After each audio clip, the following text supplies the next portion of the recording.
All right, welcome to the Explainer. Today we're going to unpack a really fascinating cybersecurity story. It's a digital heist that shows how sometimes the tiniest, smallest change can lead to a complete and total system compromise. So let's just start with a big question, to set the stage. How do you actually take complete control of a computer? How do you go from being a regular user to suddenly having the keys to the entire digital kingdom? You'd probably think it requires some massive, super complex attack.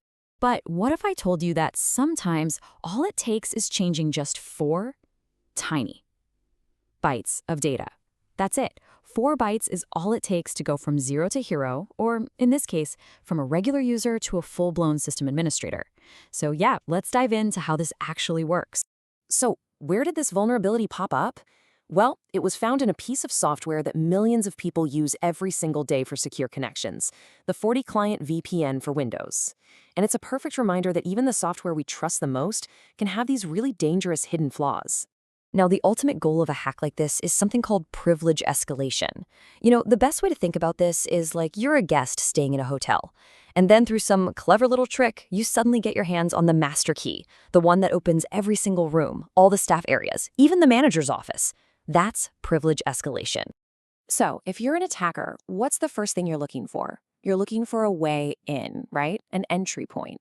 And in the world of Windows, that search often leads you deep, deep inside the operating system to these core components called kernel drivers. And it didn't take long to find the weak spot. The driver, this file called fortips_74.sys, well, it didn't really set any restrictive permissions. See, a secure driver is supposed to have a really tight guest list, only talking to trusted administrators. But this FortiClient driver, it basically left the digital front door wide open for absolutely anyone to just walk in and start a conversation. And the security researcher who found this flaw, they put it perfectly. They said this behavior makes the driver too sociable. And let me tell you, in cybersecurity, being too sociable is a very, very bad thing. It means the driver will talk to any random process that comes knocking, and that is a huge security risk. Okay, so we've got an open door, but an open door isn't enough, right? You still need to send the right kind of message through it. You need to craft a kind of digital skeleton key to unlock its most powerful hidden functions. These special commands are called IOCTLs. You can kind of think of them as specialized request forms that you send to the driver for a specific task.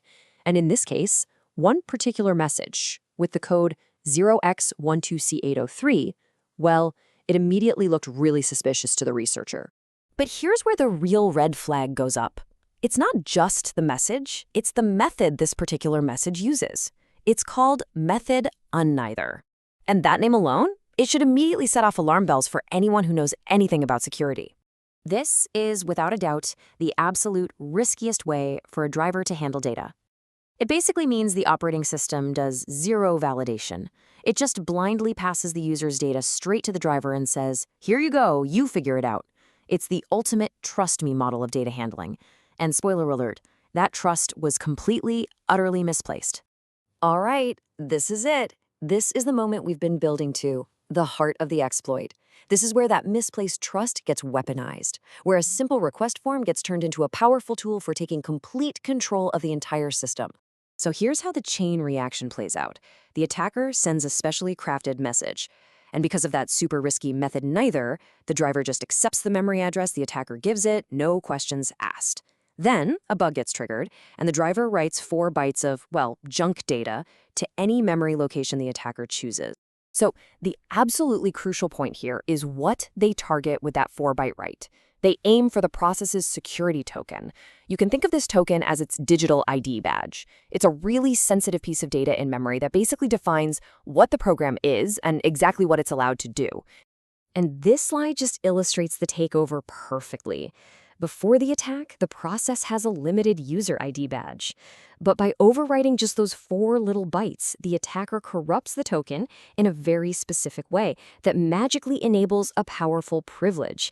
And just like that, their ID badge is instantly upgraded from limited user to system, the highest level of authority on the entire machine. Game over.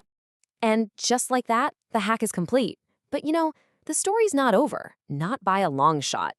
Now we're going to zoom out and look at the aftermath. which really is part of this ongoing cat and mouse game of cybersecurity, where for every exploit, there's eventually a patch and a new defense. What's really revealing here is the timeline. The flaw was first reported way back in January.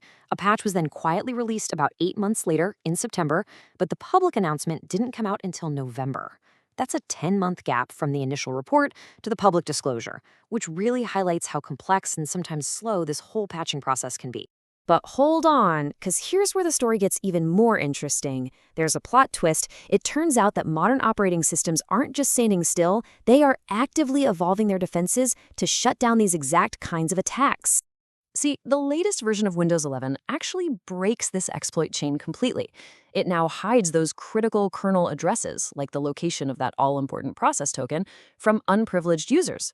So to even find the target you want to overwrite, you already need the exact high-level privileges you were trying to get in the first place.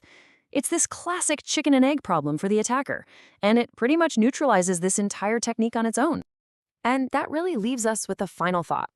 This vulnerability is patched, and yeah, modern systems have made this specific attack a whole lot harder. But attackers are always adapting, right? They're always searching for that next tiny 4-byte flaw. So it really makes you wonder, as our defenses get smarter, what's the next 4-byte takeover going to look like?